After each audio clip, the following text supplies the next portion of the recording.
Greetings, community.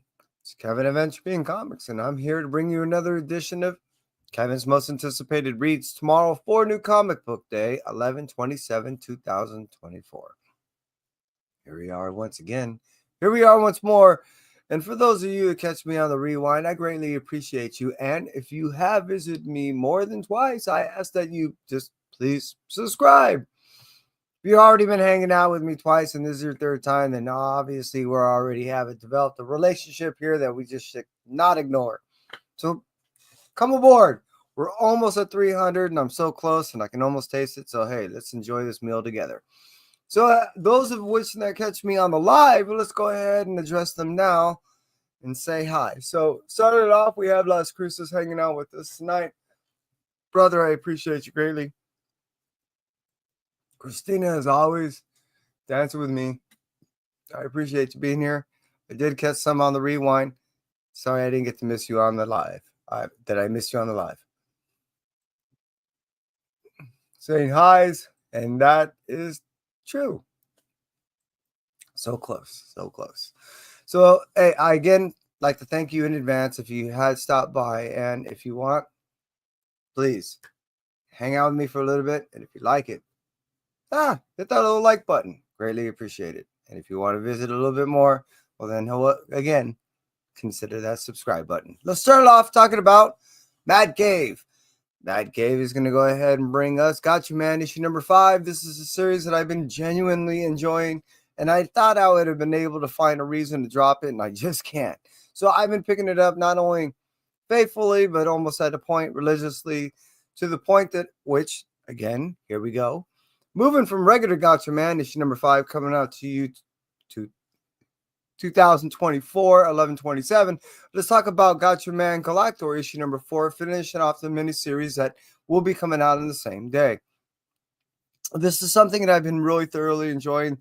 The fact that they go ahead and give us these individual breakdowns that are not only villains and the supporting cast members on the reverse side of the our heroes, but what I'm getting at is what I really have been liking is that these I guess miniseries have been dropping on the same day. So when I go ahead and read the main issues, it does tie together.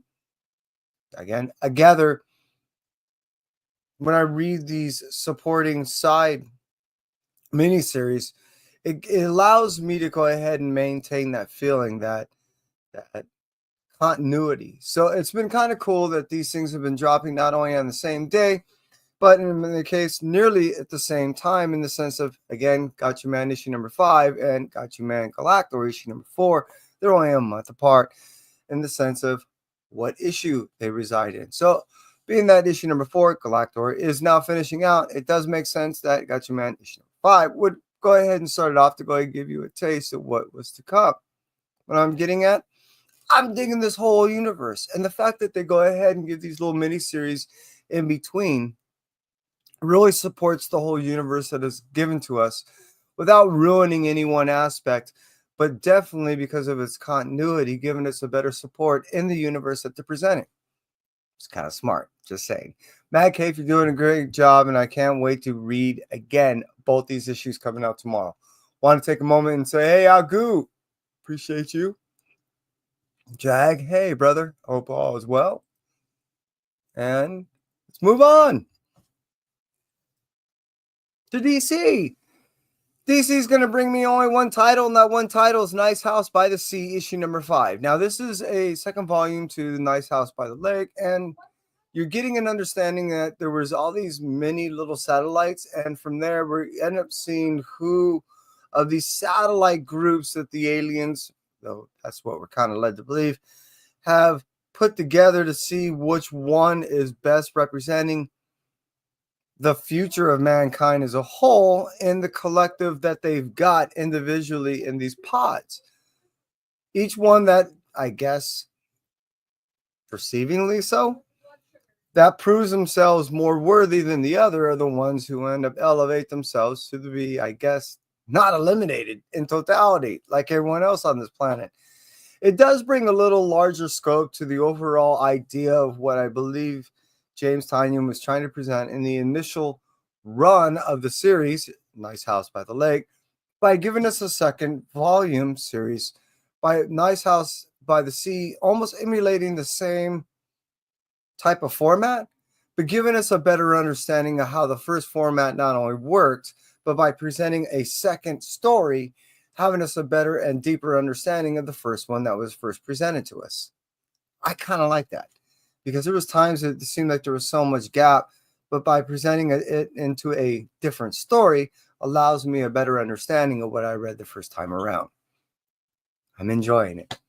I really am. I am enjoying it. The first one I thought it was okay, but now reading the second one and comparing to the two and utilizing it in understanding the first better allows me to understand and appreciate the second.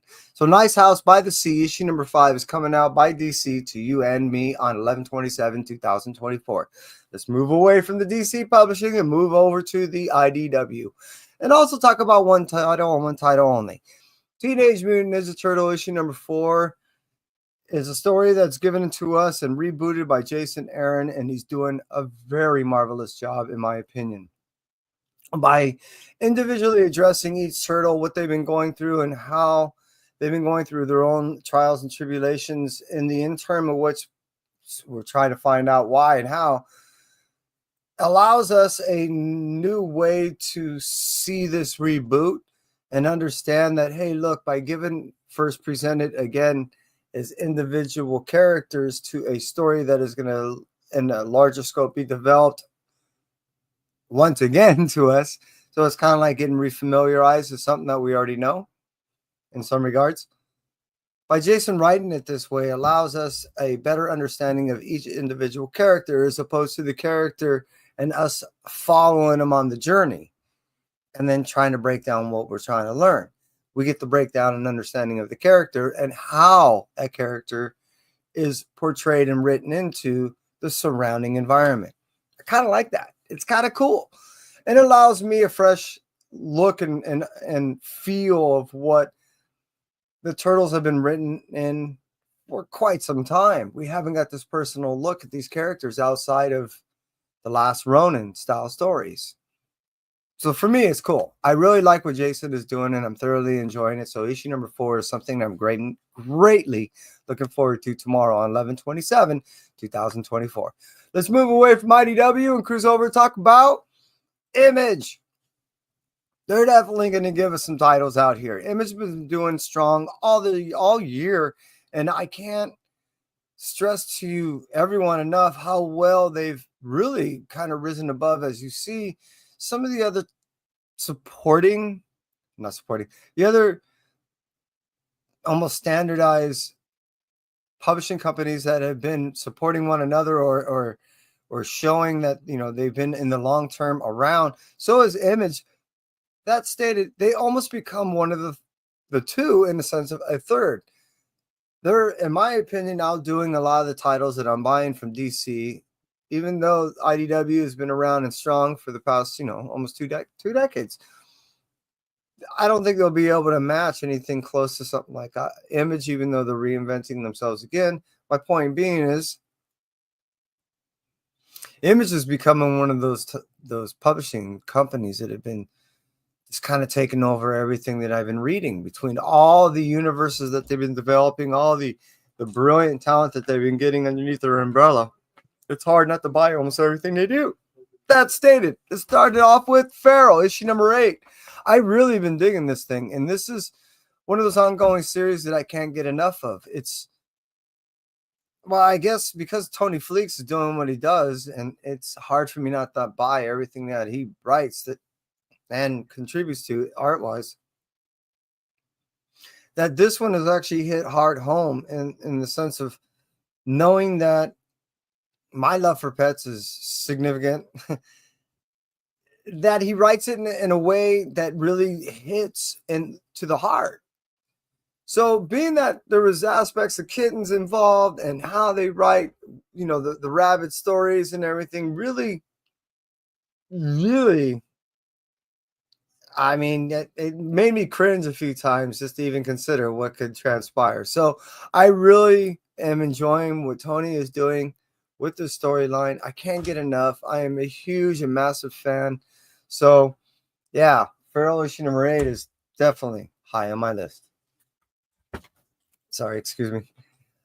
Moving out from Feral, let's talk about Grommets, issue number 6. This was a series that I wasn't even initially buying when it first dropped, being that it was so talked about and it was something that I was told that I needed to read because it was something that, I mean, it was very much my childhood that I was growing up in. And a lot of the stories in which I was told, especially the ones with getting struck in the face with the trucks and the nut, that stuff happened. Not only did it happen in multiple areas, but even talking to Rick, he confirmed that story happened. Oh, okay. Moving away. What I'm getting at is Grommets issue number 6 is coming out on 11/27/2024, and you would not believe how much I've been enjoying the series. When I end up buying everything. I end up seeing Rick. I end up talking to him about it because I end up reading all 5 issues that I end up buying all at once, and wow, just wow. Between the areas in which that they're skating at, the demeanor in which a lot of these people conduct themselves, the way they grew up, the language that they utilize, everything just reminds me not only of a childhood that I adored, but wow, a childhood that I had forgotten. So I love Grommets not only for what it's presenting to me as a story, but allowing me to relive things that I totally forgot, and somehow I think I just wanted to. So Grommets issue number 6, I'm totally looking forward to reading. Moving out from that, let's talk about Hyde Street issue number 2. This is what I was talking about Image developing these universes that are hard to get away. Hyde Street is an extension off of what Jeff Johns has been doing in this whole Ghost Machine thing. It's not in any way connected to the things that are going on, let's say like in Geiger or Junkyard Joe, and so forth, or even in the places like Rook Exodus or so forth. No, this isn't a realm all its own, and it's really, really enjoyable for me. This is one that's going to be hard to let go, which I'm definitely not going to do. So Hyde Street, you're learning about various characters that are in a place that is seemingly like its own hell. It almost seems like a purgatory in which that they have to test individuals and see where they're going to go, but they're actually trying to capitalize on hoping they make the wrong decision and utilize that soul to in turn count for their possibility of successfully getting out. That one I'm quite not understanding, but like I said, we're only in the issue 1. Issue 2 is coming out tomorrow, and I can't wait to learn a little bit more about 1, the characters, 2, this place in which that they reside, 3, what the heck is going on in sense of how all these deals are going on and what happens to the people when they're done. And yeah, this I am curious. So that's why it's really high on my list, and it's definitely not going to be something I'm going to get rid of anytime soon. So Hyde Street is definitely one of those ongoing series that I'm going to be ongoing buying. Moving out from Hyde Street issue number 2, let's talk about Universal Monsters Frankenstein issue number 4. This is another one that I believe is also finishing out on their miniseries, and I've been really enjoying the Universal monsters that have been presented thus far. We've been getting Swamp Thing, we've been getting Dracula, we've been getting all these stories that I've been really enjoying in a new twisted ways that they've been told. Presented in the time and an era that is now, in my opinion, both touching on what the origins were, giving it and presenting it in time that was relatable to a time in which I was first presented, but more written in a time that I think is more understandable and easily read by today's standards in comparison because of the language that is utilized by today in comparison of yesteryear, if that makes sense. I've really been liking the new takes and the new writings of the people that have been giving us old characters that I really think are not only classic, but have really been enjoyable to read, because I, in one regard, never was really understanding of the original tale of the creature from the Black Lagoon. So to be able to read a story like that and have it presented in a new way, in which that I now have interest to read of the old story, is, in my opinion, rather brilliant. So again, it's a testament to how well it was written. So this story, Universal Monsters Frankenstein issue number 4, is pretty high up there for me, and I hope it is for you. Moving on from that, we're going to talk about one last title coming out of the Image Publishing Company, which is Void Rivals, issue number 14. This is another one of those, again, universes that I was talking about before, but being that it was from Kirkham and the Hasbro company, it's quite different than Jeff Johns. This is one that's in time we learn that ties in the G.I. Joe and Transformers universe to the Void Rivals, but it took a couple of issues to see how that worked out. We end up learning that really this was kind of the birthplace of some of the first places that the Transformers first touched upon when it was touching other civilizations outside of themselves.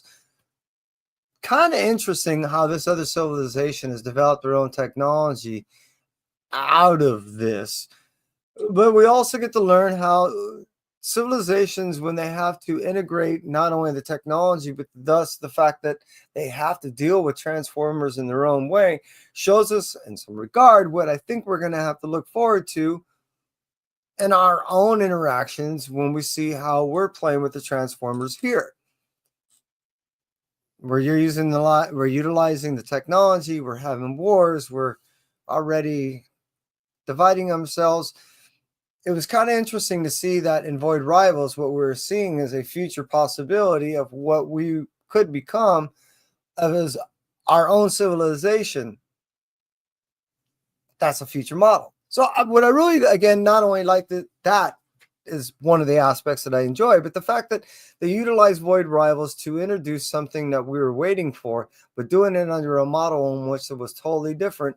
So what we now have is 3 issues coming out: Void Rivals, Transformers, and G.I. Joe, that is not going to carry on the Energon universe. And Void Rivals, it's hard not to say it's not one of my favorites, even though it's considered one of the 3 lower, more appreciated titles of those 3. I can't wait to read that book. So again, Void Rivals, I know that was kind of a heavy breakdown. Void Rivals, issue number 14, coming out to me and you on 11/27/2024. Let's move out from the Image Publishing Company and talk about Marvel. And before we do, I just want to make mention that what I had noticed on everything that I just made mention and what I'm about to talk about right now at 2 locations and when I went to, there were shortages. There's a new allocation in a lot of the distribution of stuff. New warehouses, new things that are going on in the background that not necessarily everyone's talking about. This is affecting shipments. There was anywhere from 20 to 30% less at just to average it out at 2 locations in which I visited, and I would expect that to be almost an average in which that you may encounter depending on where you're at in the nation tomorrow on New Comic Book Day. So I'm telling you that only so that you're not alarmed to say, look, they're shorting me, or there's, talking about allocations, or something's hot, or that's not what's happening. I do want you to understand there are just shortages and shipments that are being delayed, sometimes only 1 to 2 days, and possibly as late as into next week. So that's just a quick PSA for me before I move on to Marvel Comics. Marvel's going to bring us Amazing Spider-Man issue number 62. This is one of the second and I think final issues that we're going to get from this writer, but this sets up brilliantly what we're to expect in the next successive 6 issues after. This I really think is really interesting on how they're setting all this up.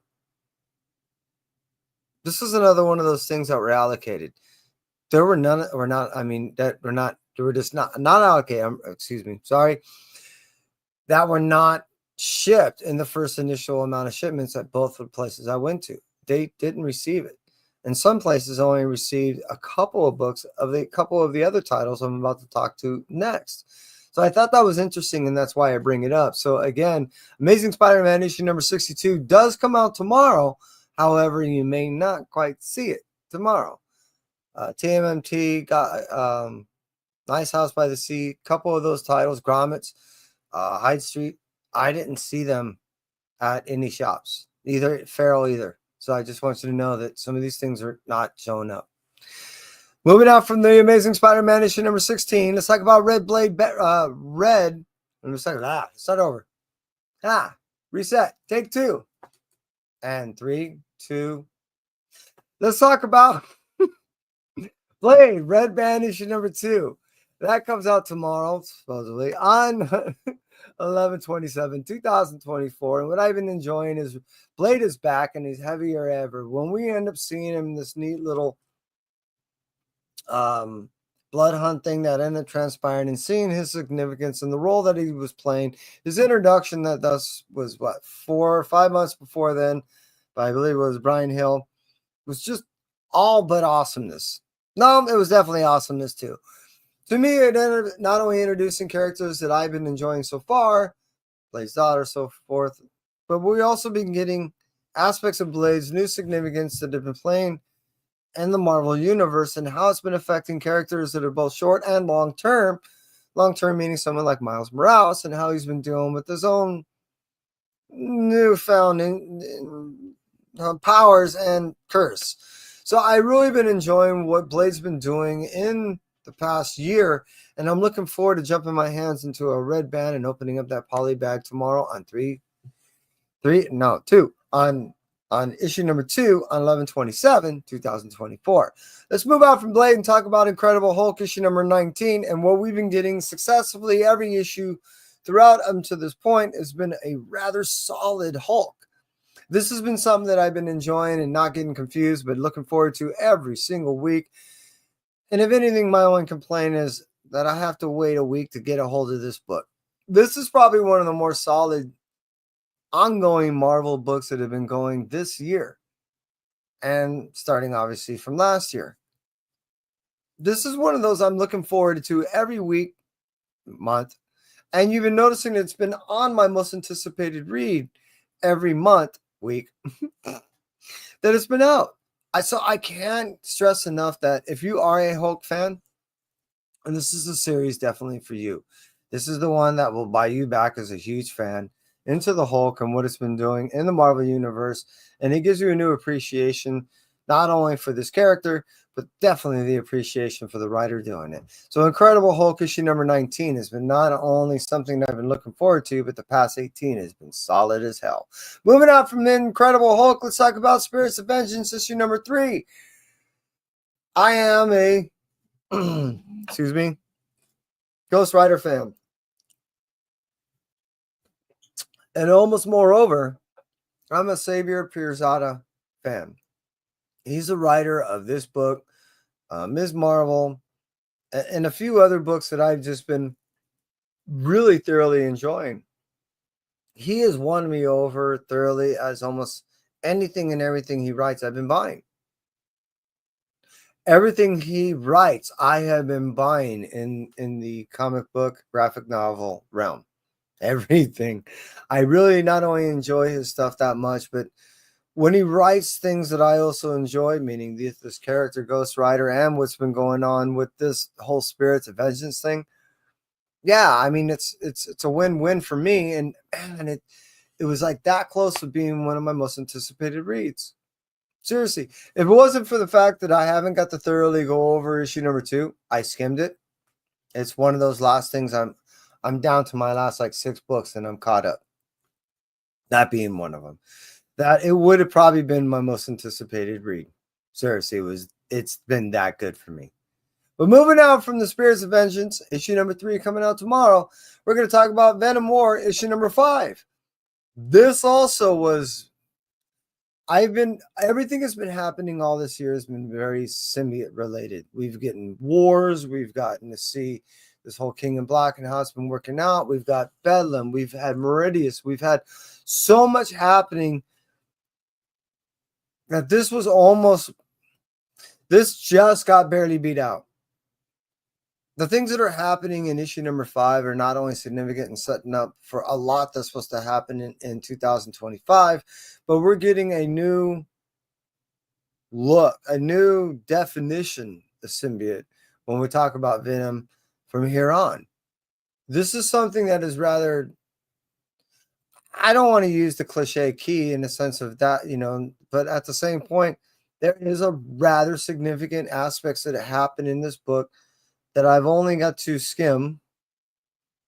And this was another, along with a few other books that I made mention, that was not at my shop, either shops. Luckily, I've been able to see other stuff before.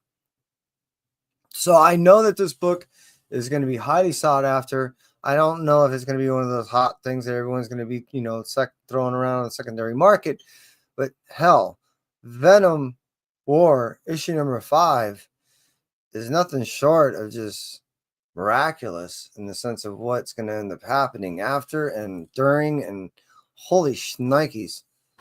Yeah, like I said, I only got teased on some of this stuff and my mind's blown. This is awesome. So again, if you are a symbiote fan and you've been following this is exactly what we've been waiting for. Venom War issue number 5 just missed my most anticipated read by that much. However, what we're here for is, as you well guessed, is the Blue Light special this week. There's going to be no surprise by you, and you're probably saying again. However, Spider-Boy issue number 13 is, yes, my Blue Light special. We're getting more first appearances. We're getting more significance and a broader scope of what this character is bringing to the Marvel Universe. We're getting a bigger and better understanding of how this character is affecting others even around him. We're getting introductions and even background histories of characters that we've seen in the last before that. Bailey Briggs is nothing short of just Spider-Boy. I don't know what to say. This is, well, let's put it this way. There's not many characters, there's not many franchises that comes out with such an appreciation that there are looking into right now, not only the full development of Spider-Man's Amazing Friends, which are those little cute cartoon characters that I believe should be out by, I think, mid 25, maybe in 2025. But talks to follow about Spider-Boy in development is now happening. There is actual talks out there, and that's why some people have been buying all the issues of issue number 1, and movement of Spider-Man issue number 7 has been happening. Is that me trying to create a stir?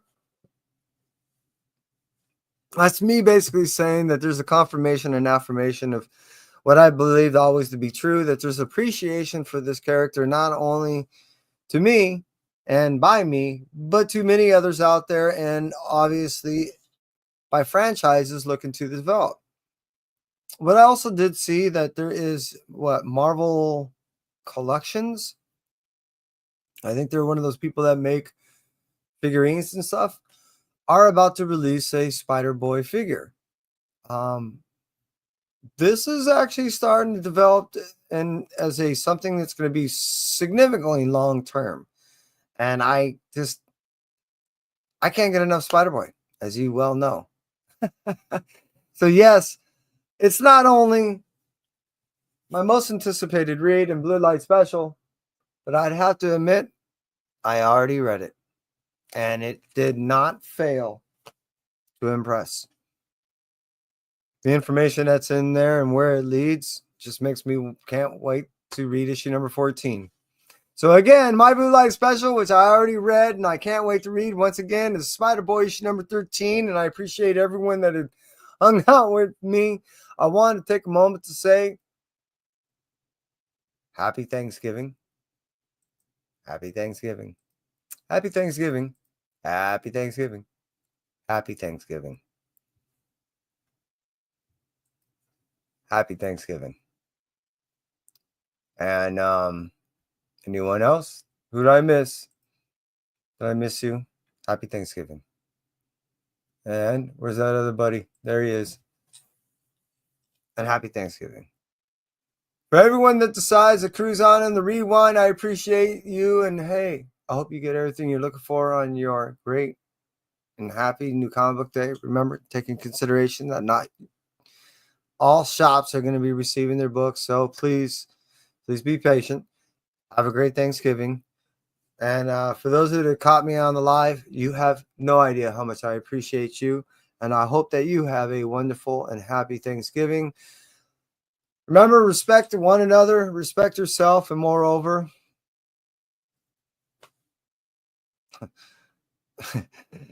respect that guy on the other side of the counter when he doesn't have your book that you're looking for. And that's it for me, Entropy. Take care.